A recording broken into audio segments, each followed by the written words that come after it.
नमस्कार दोस्तों। साल 1930 से 1932 के बीच गोलमेज सम्मेलन में अंग्रेजों के साथ एक मेज पे बैठ के अंबेडकर जी रैमजे मैकडोनाल्ड, जो कि ब्रिटेन के प्रधानमंत्री थे, उनको यह समझाने में सफल हो जाते हैं कि भारत में दलितों के साथ अच्छा व्यवहार नहीं किया जा रहा है। उसके बाद 16 अगस्त 1932 को एक कम्युनल अवार्ड की घोषणा होती है, जिसमें यह कहा जाता है कि जैसे सिख और मुस्लिम हिंदू से अलग अलग हैं, वैसे ही दलितों को भी हिंदू से अलग माना जाएगा। और इसी क्रम में उनको पृथक निर्वाचन क्षेत्र और दलितों को अपने प्रतिनिधि को अलग से चुनने के लिए एक अधिकार की घोषणा की जाती है, जिसमें दलित सिर्फ दलित को वोट देकर अपना प्रतिनिधि चुनेंगे और इसके साथ साथ वो जनरल में भी वोटिंग कर सकते हैं और वहां पे एक दूसरा प्रतिनिधि चुना जाएगा, यानी कि एक दलित को 2 वोट देने का अधिकार प्राप्त। घटना के बाद गांधी जी ने अंग्रेजों के पास कुछ पत्र लिखे और उन्होंने इस चीज का विरोध जताया, ये चीजें हमारे देश में लागू नहीं होंगी। और अंग्रेज इस चीज को नहीं माने, क्योंकि वो डॉक्टर भीमराव अंबेडकर जी के उस बातों से अच्छे खासे कन्विंस हो चुके थे और उनके दिमाग में कुछ और भी चल रहा था, जो बातें गांधी जी अच्छी तरीके से समझ रहे थे। 20 सितंबर 1932 पुणे के एक जेल में भूख के हड़ताल पे बैठे हुए महात्मा गांधी ने यह बोला कि अगर अछूतों को हिंदू से अलग माना जाएगा या उनको सेपरेट वोट देने का अधिकार दिया जाएगा तो हम अपना जान दे देंगे, भूखे प्यासे। और साथ साथ उन्होंने यह भी बोला ये कानून वापस हो। वो साथ साथ एक चीज और सोच रहे थे कि आखिरकार मैकडोनाल्ड के इस प्लान को वो कैसे फेल किया कर दें, क्योंकि उन्होंने अंबेडकर जी को दलितों को एक जगह पे 71 सीट देने का एक वादा किया था, जो कि एक झांसा था। मैकडोनाल्ड ने यह कोशिश की थी कि वह एक ही क्षेत्र में दलितों को 71 सीट दे दे, ताकि वह वहां पे मजबूत होकर कल को एक अलग देश की भी मांग कर सकते हैं। जी हाँ दोस्तों, क्योंकि भारत मैकडोनाल्ड ये कभी नहीं चाहता था कि भविष्य में भी भारत कभी भी एक संयुक्त देश रह पाए। गांधी जी इस चीज को शायद अच्छे से समझते थे और वह यही बात अंबेडकर जी को समझाना भी चाहते थे। मैकडोनाल्ड को यह लग रहा था कि अगर गांधी जी अंबेडकर जी की बात को नहीं मानेंगे और वो इस 71 सीट का विरोध करेंगे तो लोग उन्हें दलित विरोधी मानेंगे।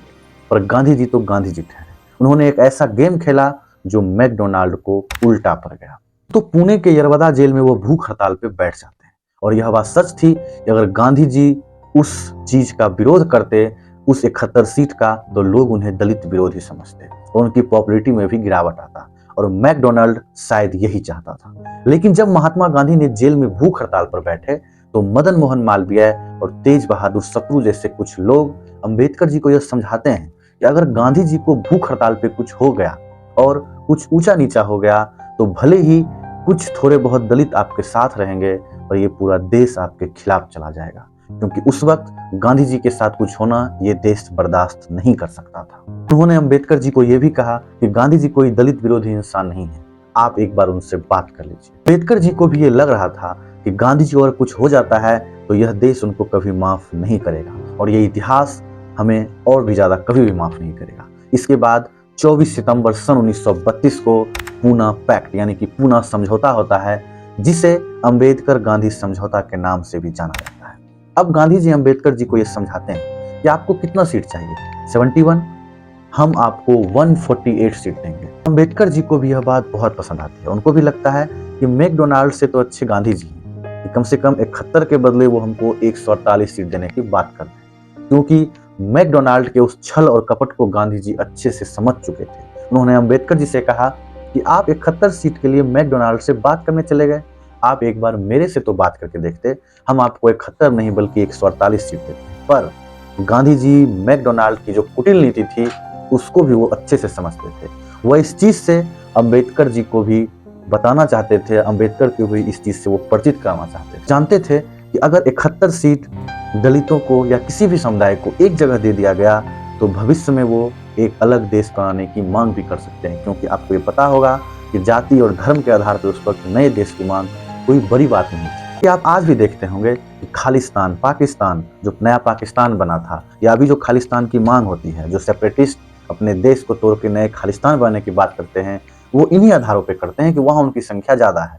गांधी जी बहुत ही दूरदर्शी व्यक्ति थे। वो जानते थे अगर एक जगह सारे क्षेत्र मिल गए तो आगे ये देश के लिए अच्छा नहीं रहेगा।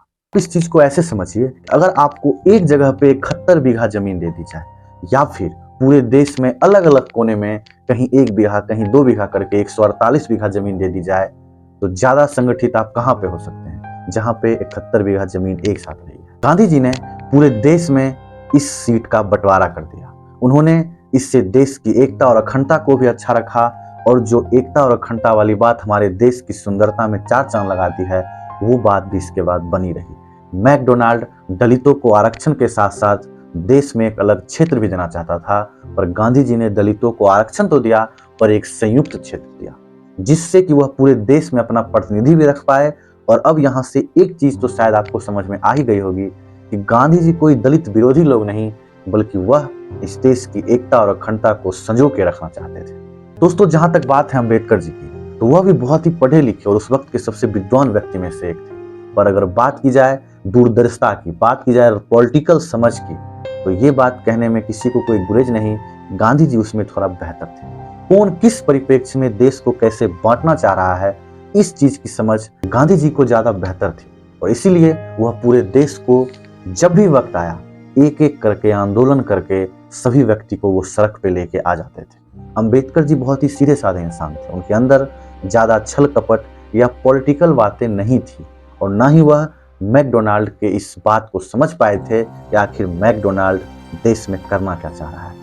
गांधी जी इस चीज को समझ पा रहे थे। इस चीज को सही से इम्प्लीमेंट करने के लिए गांधी जी ने जेल में आमरण अनशन किया। गांधी जी को एक चीज समझते देर नहीं लगी थी कि अंबेडकर जी के सीधे साधा और थोड़ा सा स्वभाव में सरल होने का फायदा अंग्रेज उठा सकते। उन्होंने बहुत सारे दलितों को पुनः पैक्ट के बाद उनके बहुत सारे नेताओं को अपने पास बुला लिया, और वो उनसे कहे कि आप भले ही अपने आप को अछूत कहते हैं, पर सच यह है कि आप लोग तो बहुत ही विशिष्ट और बहुत ही स्पेशल लोग हैं।